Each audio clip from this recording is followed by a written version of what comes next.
या तो तिरंगा लहरा के आऊंगा या फिर तिरंगे में लिपटा हुआ, लेकिन आऊंगा जरूर। ये शब्द थे कैप्टन विक्रम बत्रा के। 13 जेएन के राइफल्स ने अपने आखिरी टारगेट की ओर बढ़ना शुरू कर दिया था। पॉइंट 4875 को जीतना कारगिल युद्ध में एक माइलस्टोन होने वाला था। 13 जेएन के राइफल्स का नेतृत्व कर रहे थे शेरशाह यानी कैप्टन विक्रम बत्रा। 13 जेएन के राइफल्स पॉइंट 4875 की चढ़ाई करने लगे। उसी वक्त एक पाकिस्तान सिपाही ने चिल्लाकर कहा, हमें माधुरी दीक्षित दे दो, अल्लाह कसम हमें जमीन छोड़कर चले जाएंगे।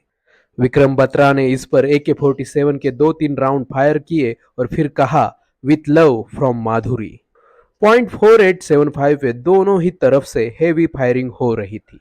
ना भारतीय सेना पीछे हटने को तैयार थी और ना ही पाकिस्तानी बंकर छोड़ने को तैयार थे। इसी वक्त कैप्टन विक्रम बत्रा ने एक नैरो पोजीशन से दुश्मन पे हमला किया और दुश्मन को आमने सामने की लड़ाई में शामिल किया। उन्होंने पॉइंट 0 ब्लैंक रेंज से दुश्मन के 4 लोगों को मार दिया था। वो दुश्मन के बंकरों में लगभग घुस गए थे, लेकिन ऐसा करते हुए दुश्मन की कुछ गोलियां कैप्टन विक्रम बत्रा को भी लगी थी और वे गंभीर रूप से घायल हो गए थे। लेकिन ऐसी घायल अवस्था में भी उन्होंने कुछ हैंड ग्रेनेड्स दुश्मन के बंकर्स में फेंके।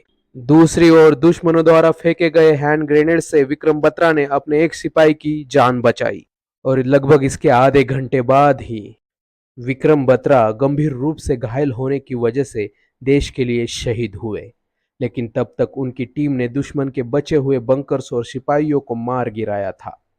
अब पॉइंट 4875 पर 13 जम्मू कश्मीर राइफल्स का कब्जा था, जिसमें सबसे बड़ा योगदान था शहीद कैप्टन विक्रम बत्रा का। बाद में उन्हें मरणोपरांत सर्वोच्च सम्मान परमवीर चक्र से नवाजा गया। दरअसल जिस पॉइंट को उन्होंने जीता था, आज उस पॉइंट को बत्रा टॉप के नाम से जाना जाता है।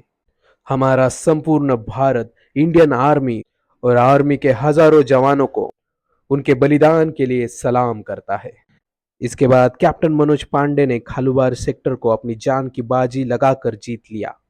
बाद में उन्हें भी परमवीर चक्र से सम्मानित किया गया और इस तरह पूरा हुआ ऑपरेशन विजय। हालांकि इसमें हमारे देश के कई जवानों ने अपनी जान गंवाई थी, लेकिन उभरते हुए भारत की ताकत पूरी दुनिया ने देख ली थी।